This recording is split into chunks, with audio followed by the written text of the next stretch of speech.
Since we placed all of the lights in our scene, the easiest way to get the lighting right is to turn them all off.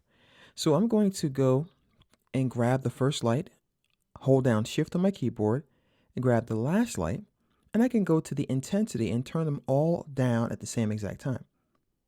Nice little shortcut there. And I'm going to start off with the key light first. So we're going to grab the key light, and we're going to play around with the intensity and the position of the light to make sure that the star of the show, which of course is the box, will have the proper amount of illumination. So we're going to just focus on this and then the mountain in the background. So we're going to slowly increase the intensity to make sure we can see the box prominently and also generate some really nice shadows in the background.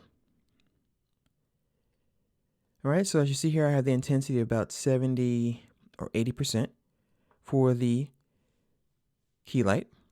Now let's go to the fill light, and we're going to do the same thing. We're going to increase the intensity slowly until we can grab some of the detail from the shadow in the midtones. And this is a really, really nice way to light a project, especially if you're new at it, because you can make sure that nothing is overpowering anything else. And you can just slowly control the intensity of your shadows and making sure that you have everything the way you want it. And as always, we're going to tweak this probably the entire project and even after the textures are on there. But this gives us a nice start. Let's go to the rim light now. And I might actually have to move that a little further down, but for now, let's increase the intensity to make the box pop. All right, so I'm going to actually reposition it a little bit. So I'm going to go back to a posing view, and I'll just drop this guy down. And I can see a preview as well right here in the viewport as to what that light is affecting.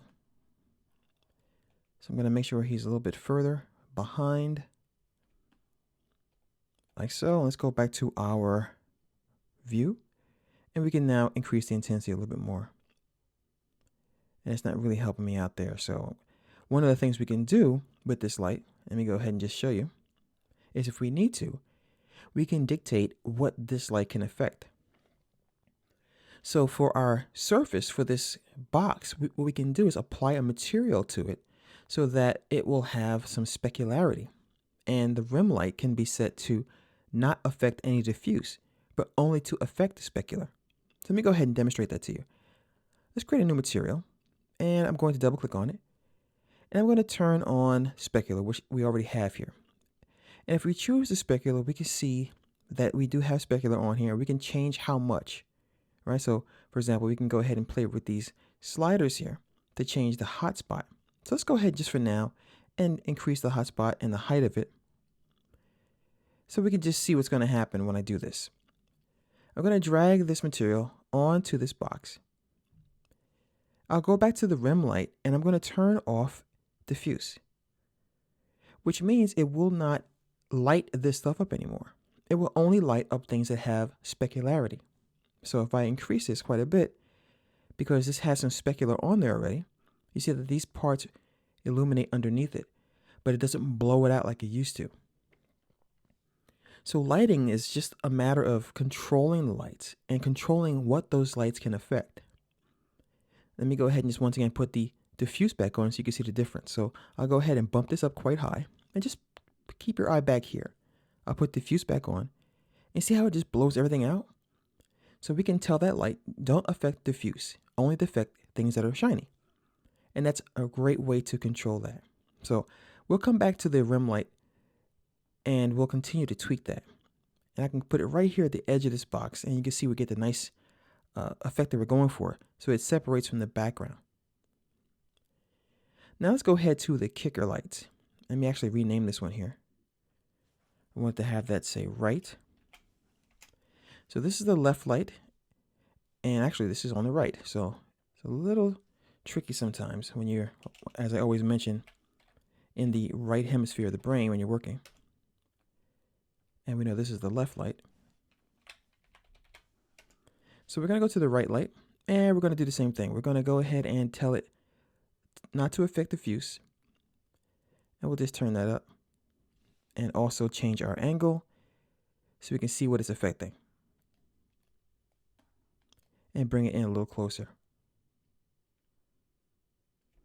Just want to get a little rim on some of this mountain in the background.